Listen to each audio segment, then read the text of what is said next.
दोस्तों आज की वीडियो में आप जानेंगे कि साल 2024 में करवा चौथ कब है। करवा चौथ का व्रत सनातन धर्म में एक बहुत ही महत्वपूर्ण व्रत होता है। सुहागिन महिलाएं इस व्रत को धारण करती हैं अपने पति की लंबी आयु के लिए, अच्छे स्वास्थ्य के लिए, सुखी और समृद्ध जीवन के लिए और दाम्पत्य जीवन को सुखमय बनाने के लिए। करवा चौथ का व्रत पूरी तरह से निर्जल रहकर धारण किया जाता है, मतलब सूर्योदय से लेकर और चंद्रोदय तक ये व्रत धारण किया जाता है। पूरी तरह से निर्जल शाम तक रहा जाता है और विधि विधान से माता पार्वती की पूजा की जाती है। भगवान भोलेनाथ और गणपति की आराधना की जाती है। पूरे शिव परिवार की पूजा करने के बाद शाम के समय जब चंद्रमा उदित होते हैं तो चंद्रमा का दर्शन किया जाता है, उन्हें अर्घ्य दिया जाता है और विधि विधान से चंद्रदेव की पूजा की जाती है। उसके बाद अपने पति के हाथों से जल पीकर ये व्रत खोला जाता है। तो बहुत महत्वपूर्ण होता है करवा चौथ का व्रत और ये रखा जाता है कार्तिक मास के कृष्ण पक्ष की चतुर्थी तिथि पर। तो आज की वीडियो में आप जानेंगे कि साल 2024 में करवा चौथ का व्रत कब रखा जाएगा, चतुर्थी तिथि कब प्रारंभ हो रही है, कब समाप्त हो रही है, चंद्रोदय का शुभ मुहूर्त कब होगा, पूजा करने का शुभ मुहूर्त कब होगा और पूजा की संपूर्ण विधि क्या होगी। अगर आप पहली बार व्रत शुरू करना चाहते हैं तो क्या ये व्रत कर सकते हैं। इसके अलावा और भी जो भी महत्वपूर्ण प्रश्न होंगे, सभी प्रश्नों के उत्तर आपको आज की वीडियो में मिलेंगे। संपूर्ण जानकारी करवा चौथ व्रत से संबंधित आज की वीडियो में शेयर करने वाली हूँ। तो बहुत महत्वपूर्ण है आज की वीडियो, पूरा ज़रूर देख लीजिए। अच्छी लगे वीडियो तो लाइक भी ज़रूर कीजिए, क्योंकि आपके लाइक्स, आपके कमेंट्स मेरे लिए बहुत महत्वपूर्ण होते हैं, क्योंकि ये एकमात्र जरिया है जिनसे मुझे पता चलता है कि आपको ये वीडियो अच्छी लगती है और आपके लिए ये वीडियो उपयोगी है। तो अगर वीडियो अच्छी लगे तो लाइक तो ज़रूर ही किया कीजिए। सबसे पहले जानते हैं कि करवा चौथ का व्रत साल 2024 में कब रखा जाएगा। देखिए, चतुर्थी तिथि प्रारंभ हो रही है 20 अक्टूबर 2024 को सुबह 6:46 पर और समाप्त हो रही है 21 अक्टूबर को सुबह 4:16 पर। तो सूर्योदय कालीन तिथि के अनुसार 20 अक्टूबर 2024 को करवा चौथ का व्रत रखा जाएगा। पूजा का शुभ मुहूर्त क्या होगा, तो देखिए, सुबह के समय तो सूर्योदय काल में हम पूजा कर लेते हैं। शाम की पूजा विशेष होती है जो कि प्रदोष काल में हम करते हैं। तो प्रदोष काल की पूजा का शुभ मुहूर्त आपको प्राप्त हो रहा है शाम को 5:46 से रात्रि 7:09 तक। और अब बात करें पूजा विधि के बारे में, तो देखिए, शाम को प्रदोष काल में करवा चौथ व्रत की विशेष पूजा होती है।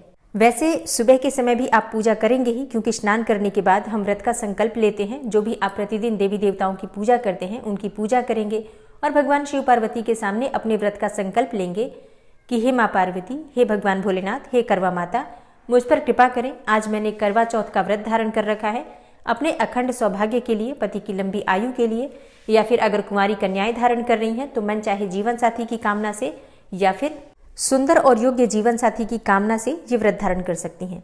तो जिस भी कामना से आप व्रत धारण करते हैं, अपने व्रत का संकल्प जरूर लेते हैं। सुबह के समय अपने हाथ में जल और पुष्प लेकर व्रत का संकल्प ले लीजिए, या फिर जिस भी तरह से आपके परिवार में परंपरा है सुबह की, वो सुबह की पूजा आप करेंगे। इसके बाद शाम के समय विशेष पूजा होती है प्रदोष काल में। तो सबसे पहले जिस स्थान पर आपको पूजा करना है उस स्थान को साफ करके वहां पर एक लकड़ी की चौकी बिछा लीजिए। इसके ऊपर आपको लाल कपड़ा बिछाना है और इसी के ऊपर आपको करवा माता की पूजा करनी है। चौकी पर सबसे पहले जहां पर करवा माता को स्थापित करना है आपको, वहां पर थोड़े से चावल रख दीजिए या फिर गेहूं रख दीजिए और उसी पर करवा माता की आप फोटो या प्रतिमा जो भी आपके पास है विराजमान कर दीजिए। अच्छा, आप चाहें तो शिव पार्वती की अलग से फोटो भी लगा सकते हैं, या फिर करवा माता की जो फोटो मिलती है उसी में शिव पार्वती गणपति सब विराजमान होते हैं। तो आप एक फोटो स्थापित करके भी पूजा कर सकते हैं, जैसी भी सुविधा आपके पास उपलब्ध हो। इसके बाद कलश की स्थापना कर लीजिए। कलश की स्थापना करने के लिए आपको थोड़ा सा चावल रखना है। कलश के नीचे अष्टदल कमल बना लीजिए। एक पात्र ले लीजिए, आप किसी भी धातु का पात्र ले सकते हैं, पीतल का, तांबे का, मिट्टी का, या फिर आप चाहें तो स्टील का भी ले सकते हैं अगर आपके पास कोई और पात्र ना हो तो।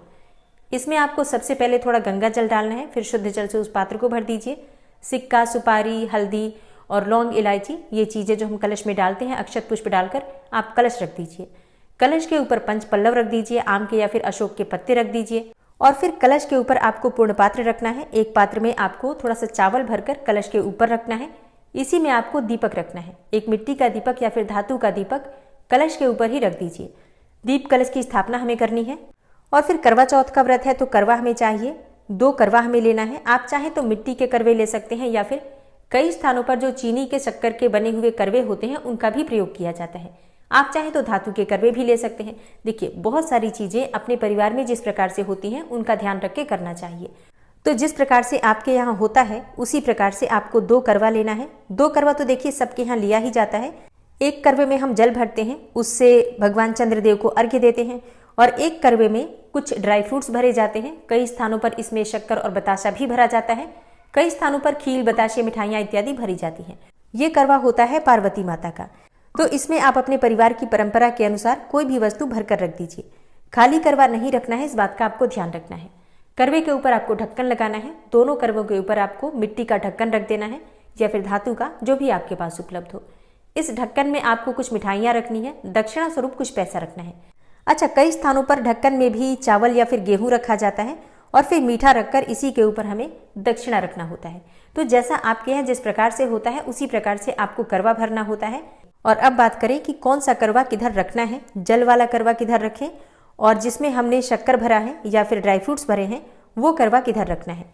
तो देखिए, जिस करवे में हम जल भर कर रखते हैं वो पार्वती माता की तरफ होता है और जिस करवे में शक्कर भरा होता है वो हम अपनी तरफ रखते हैं। अच्छा, एक चीज़ का आपको ध्यान रखना है, जब आप करवा रखते हैं तो करवे के नीचे चावल जरूर रख दीजिए। आप चाहें तो अष्टदल कमल बना सकते हैं या फिर वैसे भी चावल की ढेरी बनाकर उसके ऊपर भी कलश रख सकते हैं और करवे भी इसी प्रकार से आपको स्थापित करने हैं। खाली आपको नहीं रखना है, सबके नीचे आपको अनाज का आसन जरूर देना है। तो करवा माता की स्थापना हो गई, कलश की स्थापना हो गई, करवा भी आपने स्थापित कर दिया और अब आप एक दीपक प्रज्वलित कर लीजिए। एक और चीज़, आप चाहें तो दीपक जब चौकी लगाते हैं, माँ की स्थापना करते हैं, उस समय भी प्रज्वलित कर सकते हैं। बाद में आप कलश की स्थापना और करवा की स्थापना कर सकते हैं। और अब पूजन प्रारंभ होगा। तो सबसे पहले गणपति का पूजन किया जाता है, गौरी गणेश का पूजन किया जाता है। तो अगर आपके पास चांदी के गौरी गणेश हैं तो आप उनकी पूजा कर सकते हैं। अगर नहीं है तो आपको क्या करना है, एक सुपारी लेना है, सुपारी के ऊपर कलावा लपेट लीजिए। ये गणेश बन गए। अब आपको गौरी माता बनाना है। आप चाहे तो हल्दी से बना सकते हैं या फिर जो गाय का गोबर अगर आपको मिल जाए तो गाय के गोबर से गौरी बना सकते हैं।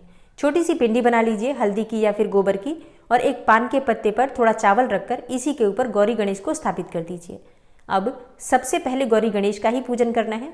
जल के छींटे देकर गौरी और गणेश का स्नान करा दीजिए। इसके बाद से धूप, दीप, अक्षत पुष्प इत्यादि जो भी चीज़ें आपके पास उपलब्ध हों सभी चीज़ें अर्पित करके गौरी गणेश का पूजन कर लीजिए। अच्छा, एक और चीज़ का आपको ध्यान रखना है, जब आप कलश की स्थापना करते हैं तो सबके ऊपर आपको स्वास्तिक बनाना है और कलश के गले में आपको कलावा बांधना है और इसी प्रकार से करवे में भी आपको कलावा बांधकर और स्वास्तिक बना लेना है। और गौरी गणेश की पूजा करने के बाद आपको कलश की पूजा करनी है। धूप, दीप, अक्षत पुष्प इत्यादि अर्पित करके कलश का पूजन कर लीजिए। इसके बाद करवा माता शिव पार्वती की पूजा करेंगे। तो सबसे पहले जल के छींटे देकर सबका स्नान का भाव कर लीजिए, फिर वस्त्र अर्पित कर दीजिए। मतलब चाहे तो कलावा अर्पित कर सकते हैं या फिर लाल चुन्नी अर्पित कर सकते हैं, जो भी आपके पास उपलब्ध हो।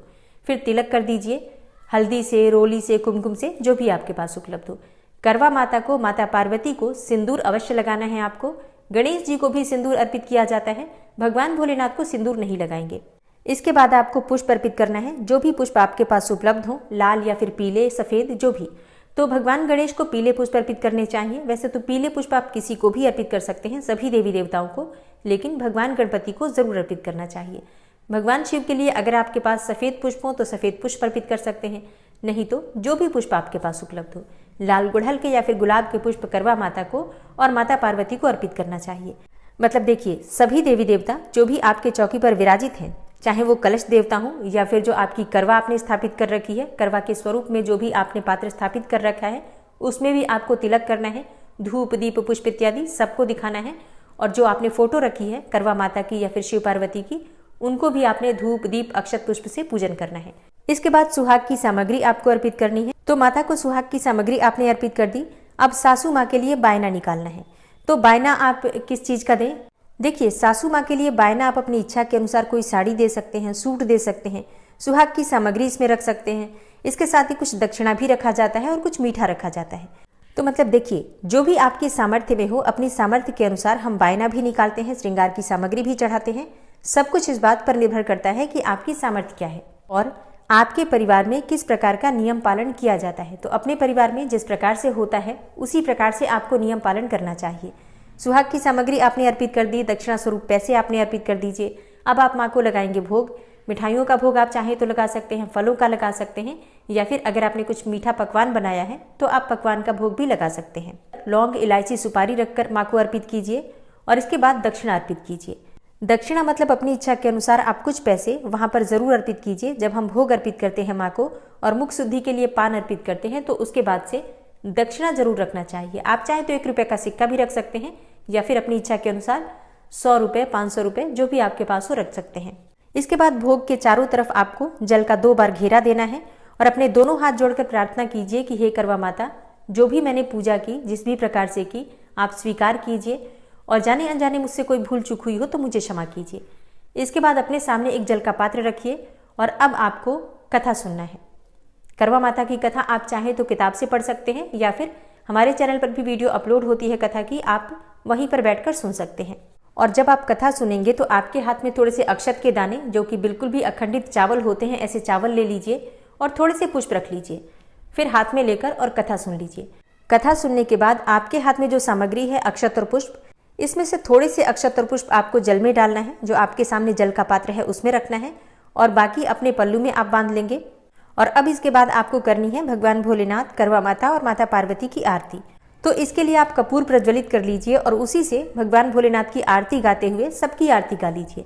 और आरती करने के बाद क्षमा प्रार्थना जरूर करना चाहिए कि हे माँ पार्वती, हे करवा माता, हे भगवान भोलेनाथ, हम पर कृपा करें। जो भी पूजा पाठ में कोई भूल चूक हुई हो उसे क्षमा करें। यथाशक्ति यथासंभव मैंने जो आपकी पूजा की उसे स्वीकार करके मुझ पर कृपा करें, मेरे परिवार पर कृपा करें, मेरे पति, मेरे बच्चों पर और मुझ पर अपनी कृपा सदैव बनाकर रखें। मुझे अखंड सौभाग्य की प्राप्ति हो, सुखी दाम्पत्य जीवन की प्राप्ति हो और घर में, परिवार में हमेशा खुशहाली बनी रहे। इस प्रकार से करवा माता से, माता पार्वती से प्रार्थना करके अपनी पूजा को पूर्ण कर लीजिए। अच्छा हाँ, जब आप पूजा कर रहे हैं तो वहीं पर आपको छलनी भी रखनी है। जिस छलनी से आपको चांद देखना है उस छलनी की पूजा भी आपको धूप दीप दिखाकर कर लेना है।